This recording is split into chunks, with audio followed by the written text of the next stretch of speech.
Είμαι Δημήτρης Γάλλος, είμαι ο επικεφαλής των εθελοντών διασωστών της ΑΕΚ. Άρχισα να ασχολούμαι με την ΑΕΚ όντας διασώστης αγωνιστικού χώρου.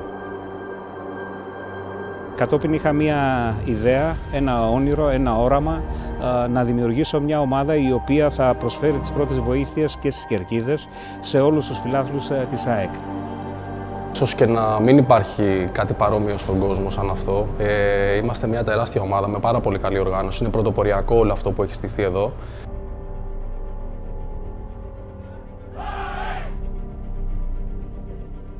Έτσι σιγά σιγά δημιουργήθηκε μια πολύ μεγάλη ομάδα που αυτή τη στιγμή αριθμεί 250 άτομα, η οποία απαρτίζεται από εθελοντές διασώστες, οι οποίοι είναι επαγγελματίες υγείας στο σύνολό τους, είτε ιατροί, διασώστες, νοσηλευτές, φυσιοθεραπευτές, είτε μέλη διαφόρων εθελοντικών ομάδων, όπως του Ερυθρού Σταυρού.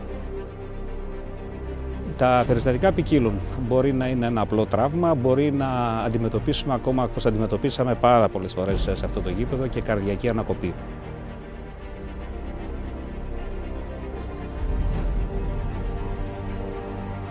Δυστυχώς έχω βρεθεί σε κρίσιμες καταστάσεις. Η αλήθεια είναι ότι εφαρμόσαμε ό,τι έχουμε διδαχθεί σαν πρωτόκολλα για την φροντίδα των ανθρώπων και ευτυχώς σε ό,τι έχω ανακατευτεί σε τέτοιες καταστάσεις έχει πάει καλά.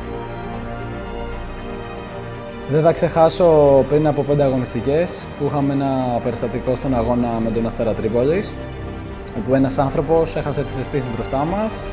Πήγαμε, του προσφέραμε τις πρώτες βοήθειες, ήταν καρδιακή ανακοπή, πραγματοποιήσαμε καρδιοπνευμονική αναζωογόνηση και χρήση αυτόματου εξωτερικού απεινιδωτή και ο άνθρωπος ανακτήθηκε με 3 απεινιδώσεις και έφτασε σώος και ζωντανό στο νοσοκομείο.